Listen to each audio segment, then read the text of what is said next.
محترم علامہ مولانا سید چراغ الدین شاہ صاحب، محترم صاحبزادہ سید صفدر شاہ صاحب گیلانی، محترم جناب سید ضیاء النور شاہ صاحب اور تشریف رکھنے والے علماء و مشائخ اور موقر میڈیا کے تمام نمائندگان، سب کو السلام علیکم ورحمۃ اللہ وبرکاتہ۔ میں سب سے پہلے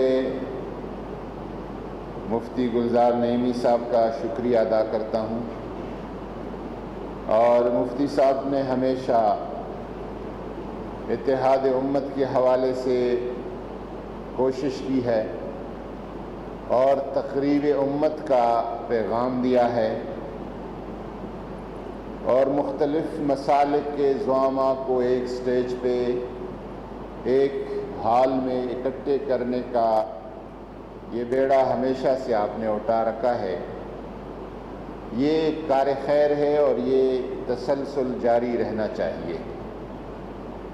اور میں ایک دفعہ پہلے بھی کہا تھا کہ مراد آباد سے اسلام آباد تک نعیمیوں کا، براست لاہور نعیمیوں کا جو یہ لشکر ہے اور جو یہ فکر ہے محبتوں کا اور میانہ روی کا، اعتدال کا اور دین کے حقانی پیغام پہنچانے کا، اسلام آباد میں یہ صحرا مفتی صاحب کے سر ہے۔ اللہ تبارک و تعالیٰ آپ کا سایہ ہمارے لیے سلامت رکھے۔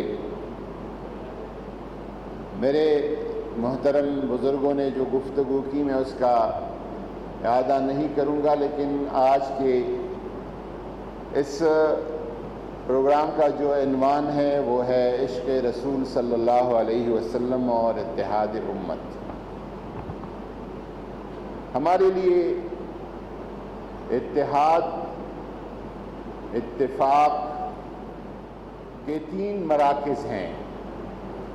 ایک ذات بابرکات حضور نبی کریم صلی اللہ علیہ وسلم ہے، دوسرا کعبۃ اللہ ہے، اور تیسرا قرآن کریم ہے۔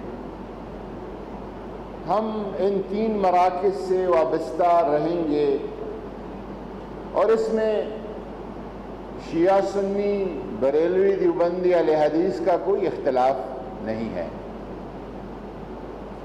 یہی ہمارے اتفاق اور اتحاد کے مراکز ہیں، اور انشاءاللہ تعالی قیامت تک رہیں گے۔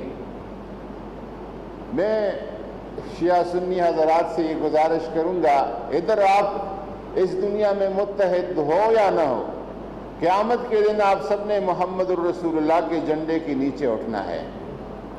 تو بہتر یہ ہے کہ پھر وہاں ایک دوسرا کا سامنا کرنا مشکل ہو، یہاں سے متحد ہونے کے اور ایک جگہ اٹھنے بیٹھنے کا ایک سلیقہ اور طریقہ بنائیں۔ یہ آج کی یہ جو کوشش ہے مفتی صاحب کی طرف سے، یہ ایک اتفاقی کوشش نہیں ہے، یہ ایک شعوری کوشش ہے، اور یہ خیال کیا گیا کہ اس طرح کی محافل، مجالس جس میں تمام مسالک کے نمائندگان ہو اور ان کا بیٹھنا، اکٹھا ہونا خاص کر موجودہ حالات میں بہت ضروری ہے۔ اور یہ بھی بتاؤں کہ یہ کوئی پہلی جسارت نہیں ہے، پہلا کوشش نہیں ہے۔ مجھے جو یاد پڑتا ہے، ویسے تو ہمارے بزرگ علماء نے ہمیشہ بہت فراخ دلی کا مظاہرہ کیا ہے۔ وفاقی وزیر مذہبی امور نور الحق قادری اتحاد امت کانفرنس سے خطاب کر رہے ہیں۔ انہوں نے کہا کہ علماء کرام اتحاد امت کے لیے اپنا کردار ادا کریں۔ پی ٹی وی نیوز سے یہ تھی تازہ ترین، کچھ دیر میں واپس آئیں گے نیوز ہیڈ لائنز کے ساتھ۔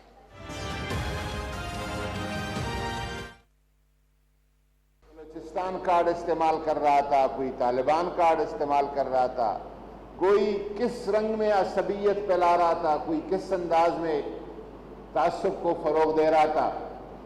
ان چیزوں کو الحمدللہ